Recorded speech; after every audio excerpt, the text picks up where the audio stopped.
নমস্কার বন্ধুরা, আপনি এখন শুনছেন কৃষ্ণবাণী, যেখানে জীবনের অন্ধকারে আলো হয়ে ওঠে ভগবান শ্রীকৃষ্ণের অমৃত বাণী। আজকের এই বিশেষ পর্বে আমরা শুনব শ্রীকৃষ্ণের সেই উপদেশ যা হতাশ মানুষকে আশা দেয়, ভাঙা মনকে শক্ত করে আর হার মানতে বসো জীবনকে নতুন করে লড়াই করতে শেখায়। চোখ বন্ধ করুন, মন শান্ত করুন আর অনুভব করুন শ্রীকৃষ্ণের কণ্ঠস্বর। জীবন কেন এত কষ্টের? অনেক সময় আমরা মনে করি, আমার জীবনেই কেন এত দুঃখ, আমি ভালো হয়েও কেন কষ্ট পাচ্ছি।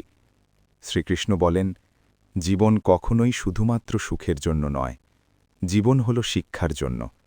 যে মানুষ কষ্ট পায় না সে কখনো শক্ত হতে শেখে না, যে মানুষ পড়ে না সে উঠে দাঁড়ানোর মূল্য বোঝে না।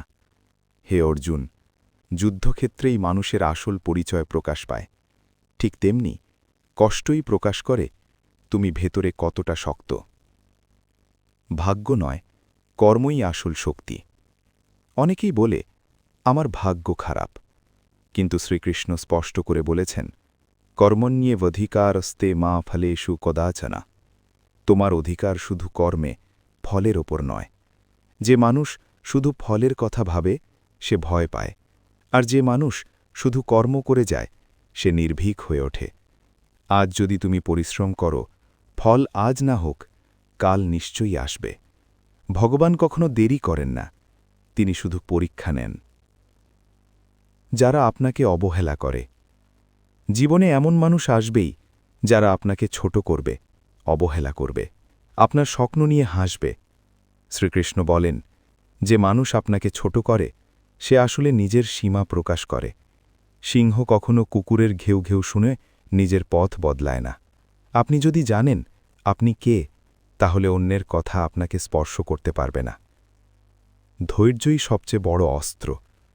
অর্জুন যখন যুদ্ধক্ষেত্রে ভেঙে পড়েছিল, শ্রীকৃষ্ণ তখন বলেননি, সব ছেড়ে পালাও। তিনি বলেছিলেন, ধৈর্য ধরো। সব কিছু সঙ্গে সঙ্গে পাওয়া যায় না, ফল পাকারও সময় লাগে। যে মানুষ অপেক্ষা করতে জানে, সময় একদিন তার জন্য অপেক্ষা করে। আজ যদি জীবন চুপ করিয়ে দেয়, কাল তোমার সাফল্য শব্দ করে কথা বলবে। ভয়কে জয় করো। ভয় মানুষের সবচেয়ে বড় শত্রু। ভয় আপনাকে শুরু করতে দেয় না, ভয় আপনাকে শেষ করতে দেয় না। শ্রীকৃষ্ণ বলেন, যে নিজের অন্তরের ভয়কে জয় করতে পারে সে পুরো জগৎ জয় করতে পারে। মৃত্যু নিশ্চিত, কিন্তু ভয় পেয়ে বাঁচা নয়, সাহস নিয়ে বাঁচাই হল জীবন। সম্পর্ক, ভালোবাসা আর বিশ্বাস। সব মানুষ আপনার জীবনে থাকবে না। কেউ শিক্ষা দিয়ে চলে যাবে, কেউ স্মৃতি হয়ে থাকবে। শ্রীকৃষ্ণ বলেন, আটকে থেকো না। যা চলে গেছে তা থাকার ছিল না, যা থাকার তা কোনো শক্তিই কেড়ে নিতে পারবে না। বিশ্বাস রাখো, ভগবান তোমার জীবন থেকে কিছু কেড়ে নিলে তার চেয়েও ভালো কিছু দেওয়ার জন্যই নেন। একা লাগা মানেই দুর্বল নয়। অনেক সময় মনে হয় আমি একা, কিন্তু শ্রীকৃষ্ণ বলেন, যখন তুমি একা থাকো তখনই ভগবান তোমার সবচেয়ে কাছে থাকেন। নীরবতাই আত্মার ভাষা। এই সময়ে মানুষ নিজেকে চিনতে শেখে, নিজের শক্তি খুঁজে পায়। নিজেকে বদলাও, দুনিয়া বদলাবে। তুমি যদি চাও দুনিয়া তোমাকে সম্মান করুক, প্রথমে নিজেকে সম্মান করতে শেখো। তুমি যদি চাও লোক তোমার মূল্য দিক, প্রথমে নিজেকে মূল্য দিতে শেখো। শ্রীকৃষ্ণ বলেন, যে নিজেকে চিনেছে সে আর কাউকে ভয় পায় না। হার মেনো না। আজ যদি তুমি কাঁদো, ঠিক আছে। আজ যদি তুমি ক্লান্ত হও, ঠিক আছে, কিন্তু হার মানা এটা কখনোই ঠিক নয়।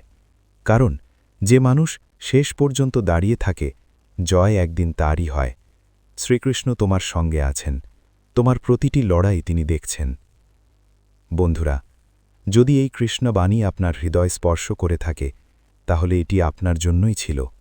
এই বাণীটি সেই মানুষটির কাছে পৌঁছে দিন যে আজ ভেঙে পড়েছে। মনে রাখবেন, আপনি একা নন, শ্রীকৃষ্ণ সবসময় আপনার সঙ্গে আছেন। জয় শ্রীকৃষ্ণ।